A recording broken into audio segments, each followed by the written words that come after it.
Bonsoir à tous, merci de nous être fidèles. Tout de suite le sommaire de votre journal. Du football à la une avec le 120e derby casablancais. C'était tout à l'heure au stade Mohamed V de Casablanca. Les équipes rivales se sont quittées sur le score d'1-0 pour les hommes de Jamel Slami. La réalisation des Verts est l'œuvre de Hamida Haddad suite à une passe décisive du capitaine Mohsin Mitwali. Des bovins plus fertiles et une production laitière plus prolifique, c'est l'objectif de l'insémination artificielle, une nouvelle technique aux multiples solutions visant à promouvoir la filière caprine et ovine. L'heure est actuellement au premier test. Ça se passe à Tanger.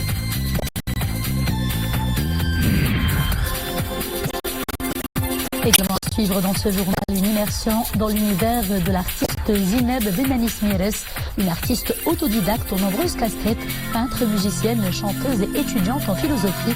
Son expédition Splash se poursuit à la galerie Mévar de Casablanca.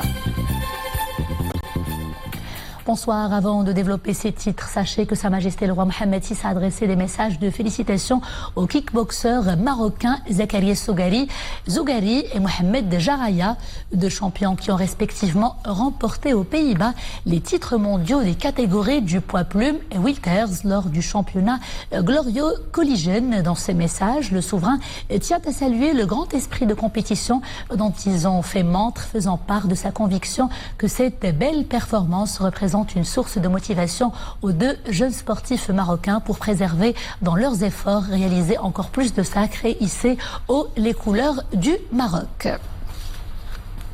La fièvre footballistique a battu cet après-midi son plein au stade Mohamed V de Casablanca avec le 120e derby casablancais. Le Raja et le Wydad se sont quittés sur le score d'1-0 pour les coéquipiers de Mohsin Mitwali.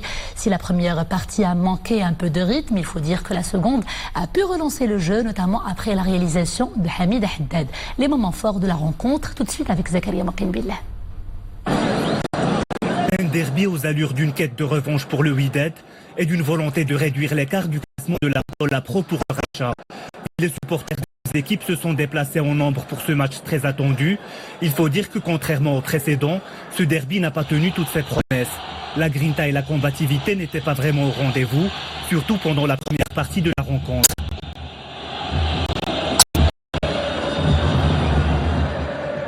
Alors que le match se dirigeait vers un nul, la victoire des Verts a été arrachée à 9 minutes de la fin grâce à un but de l'attaquant rajaoui Hamida Haddad.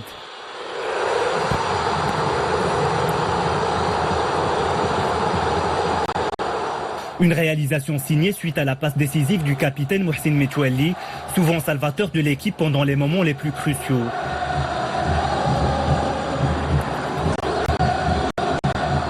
Les hommes de Jamel Slami sont aux anges. Les 3 précieux points de la victoire face au redoutable et éternel rival casablancais sont désormais en poche. Le coach s'en réjouit.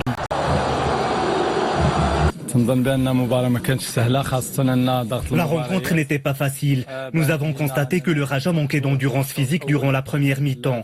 Nous avons demandé aux joueurs d'être combatifs et de ne pas commettre d'erreurs pour réussir à décrocher des occasions de but. Une rencontre donc au rendement très mitigé, mais avec un spectacle toujours aussi vivace dans les gradins. Côté classement, les Rajaouis se hissent à la 4e place du classement avec un total de 17 points. Le Wydad, qui aurait pu reprendre les commandes du championnat, stagne pour sa part à la 2e position avec 19 points. Football toujours avec l'international marocain Achraf Hakimi qui n'en finit pas d'impressionner. Très polyvalent, l'ancien joueur du Real Madrid a battu la semaine dernière avec le Borussia Dortmund le record de vitesse en Bundesliga. Il a été flashé à, tenez-vous bien, plus de 36 km/h. Une sacrée performance doublée de la saison exceptionnelle de l'année dernière. Achraf Hakimi est désormais en lice pour le meilleur espoir africain de l'année en cours. Il fait partie de la liste de la CAF Awards annoncée aujourd'hui même. Clôture aujourd'hui à Rabat de la 8e édition de l'Africa Student Summit, d'intenses travaux marqués par la signature d'une convention de partenariat entre Mazen et la plateforme Morocco Alumni. Les détails tout de suite avec Othman Tazi et Mariam El-Missi. Rassembler et fédérer les étudiants et les lauréats étrangers de l'enseignement supérieur au Maroc, c'est l'objet de la convention signée cet après-midi. Une assise solide pour la promotion d'un capital humain au service des pays africains. غادي تكون لبنة أساسية لتجميع. Cette convention servira de facteur fédérateur impliquant les communautés étrangères des lauréats et étudiants inscrits actuellement aux établissements d'enseignement supérieur du Royaume à devenir eux-mêmes acteurs du processus de développement de leur pays. Les services que cette plateforme ouvre et va permettre à Mazen sont tous les services autour de l'emploi, des opportunités de stage au profit de cette jeunesse africaine. Bien sûr, tout le contenu en ligne pour partager le savoir-faire et tout le savoir et l'expertise développée par Mazen. Et enfin, ça va être toute la capacité d'échange autour de thématiques précises dans le cadre du développement de Mazen sur l'échelle africaine. Moroku Alumni, plateforme digitale mise en place par l'AMCI, réunira dans un espace interactif pas moins de 35 000 lauréats étrangers dans 23 000 Africains de 47 pays à travers la coopération du Royaume depuis 1999. En plus de 14 000 étudiants étrangers inscrits actuellement. L'idée, accélérer la trajectoire professionnelle de tous les membres en les mettant en relation avec l'entreprise pour une meilleure intégration dans le marché du travail. L'insémination artificielle, une nouvelle technique qui promet de donner un coup de pouce à la filière ovine et caprine au Maroc. L'idée de booster la fertilité des petits ruminants. Un atelier a été organisé dans ce sens à Tanger au profit des professionnels du secteur. Saïd Najeh et Oumem Aramli pour le commentaire. Des caprins plus fertiles, une production laitière plus abondante. L'insémination artificielle apporte des solutions non négligeables. Dans ces laboratoires tangérois, une nouvelle technique de reproduction a vu le jour. Avant de procéder à l'insémination, on commence par collecter les semences. Ensuite, elles devront être soigneusement conservées et c'est ce procédé de conservation que nous veillons à améliorer. D'ailleurs, cette étape est vraiment cruciale pour que la fécondation se déroule dans de parfaites conditions.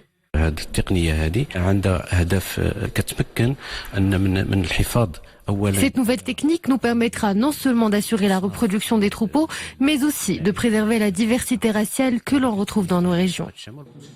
Et c'est ce même souci de préservation de la diversité raciale qui a réuni lors de cette journée les différents acteurs de la filière.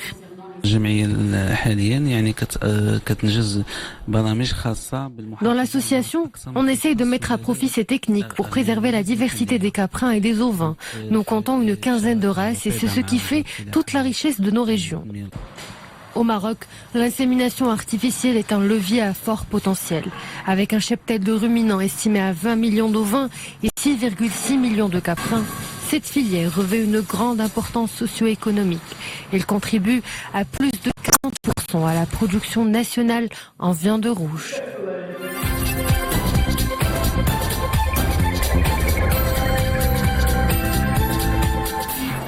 Ouvrons à présent la page de Monde de ce journal. En Irak d'abord, les manifestants haussent le ton aujourd'hui face au marasme des politiciens.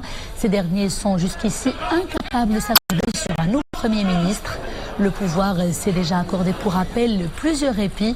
Depuis la semaine dernière, le président de la République et le chef du Parlement n'ont cessé de repousser cette échéance très importante. Et non loin en Syrie, les violences sont repris de plus belle. De violents combats ont opposé ces derniers jours les troupes du régime aux combattants dans plusieurs villes près de Damas.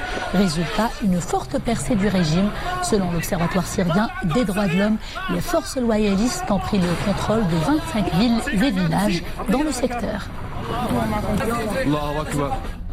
Le président français Emmanuel Macron poursuit sa tournée africaine. Il a atterri cet après-midi au Niger où il sera largement question de débattre des moyens pouvant renforcer la lutte contre les menaces terroristes qui pèsent sur la région et la coopération militaire. Avant Niamey, Macron a effectué une visite de 48 heures à Bouaké en Côte d'Ivoire où les échanges étaient principalement axés sur les affaires et le partenariat économique entre les deux pays dans différents domaines. En Côte d'Ivoire, justement, sachez que le président français a acté avec son homologue ivoirien Alassane Ouattara la fin du franc CFA, symbole post-colonial d'excellence de la France-Afrique. À sa création en 1945, le franc CFA signifiait franc des colonies françaises d'Afrique. Après les indépendances des années 60, il avait déjà évolué pour devenir franc de la communauté financière africaine. Il devient désormais ECO. Il s'agit aussi du nom choisi pour la future monnaie des 15 pays de la CEDEAO.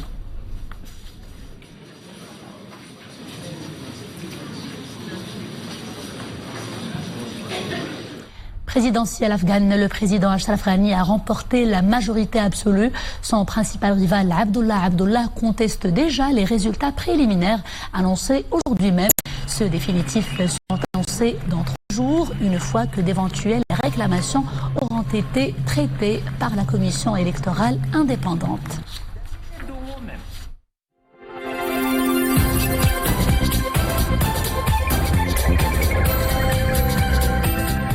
Retour à l'actualité nationale avec Rabat qui a désormais sa Fashion Week. Pour la toute première fois, la capitale a abrité la Semaine internationale de la mode avec des défilés magistraux de créateurs locaux et internationaux très reconnus.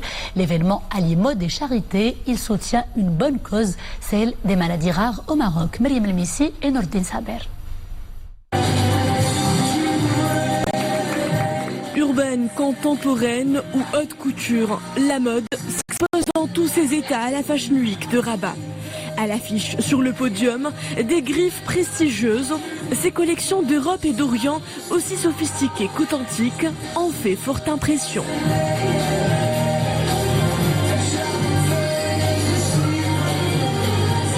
Aujourd'hui, on a eu beaucoup de designers avec nous, que ce soit M. Albert Waknin du Maroc, l'icône de la mode internationale marocaine. Beaucoup de Marocains avec nous, des designers qui représentent soit sous le caftan ou la haute couture. Les modes vestimentaires marocains et saoudiens ont bien des points en commun, que ce soit au niveau des découpes ou des broderies. Nous partageons des savoir-faire presque identiques. C'est un honneur pour moi de présenter ma collection au Maroc.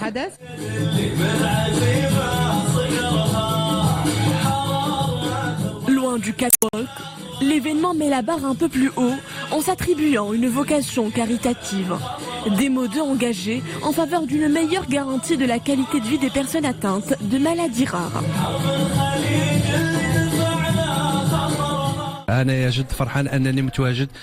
Je suis ravi de faire part de cette manifestation qui allie art et charité. Promouvoir la recherche médicale dédiée aux maladies rares est une cause qui me tient particulièrement à cœur. Ils ne sont pas moins d'1,5 million à en souffrir au Maroc. Dotées d'un goût prononcé du raffinement, ces collections signent avec subtilité la singularité de la femme marocaine. Une quête de fantaisie où l'art est mis au service de la bonne cause.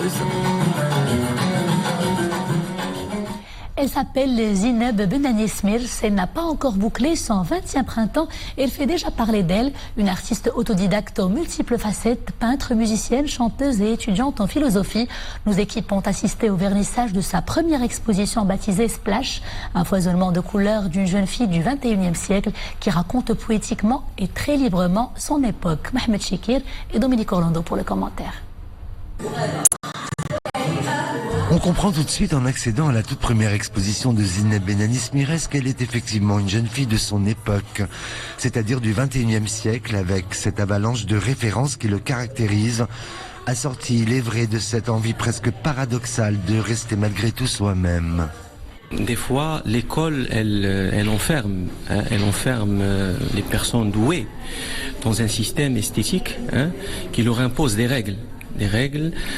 Apprendre ces règles est toujours bon pour pouvoir, c'est-à-dire maîtriser, c'est-à-dire des paramètres esthétiques comme le dessin, donc la peinture, la composition, le rythme, etc. Mais après, c'est ce qu'on dit souvent à nos étudiants, il faut détruire ces règles-là pour pouvoir s'exprimer librement. Donc elle a décidé de le faire dès le départ, en autodidacte. Aidée dans son cheminement par un père et une mère très grands amateurs d'art, très tôt aura-t-elle ainsi ouvert les yeux sur le monde. Zineb a toujours été extrêmement flexible. Elle a toujours eu un esprit très souple et elle a toujours dit que tout pouvait être réalisable et qu'il n'y a pas d'obstacle, il n'y a pas de barrière. Elle a toujours repoussé toutes les limites et donc forcément, quand on allait dans les musées, quand elle était petite, quand on allait dans les musées, elle a toujours essayé d'analyser, de décortiquer, de comprendre, de ressentir, de vivre. Elle est très émotive. Zineb, c'est une de mes meilleures amies depuis qu'on est toute petite, donc voilà, je viens d'arriver. Je suis venue pour être avec elle, voir son art, etc. C'est sympa, vous arrivez d'où? Oui, de New York. En fait, avec cette exposition qui a pour titre Splash, on en vient presque à se dire qu'en vérité, le vrai bug du fameux passage à l'an 2000, c'était elle et personne d'autre.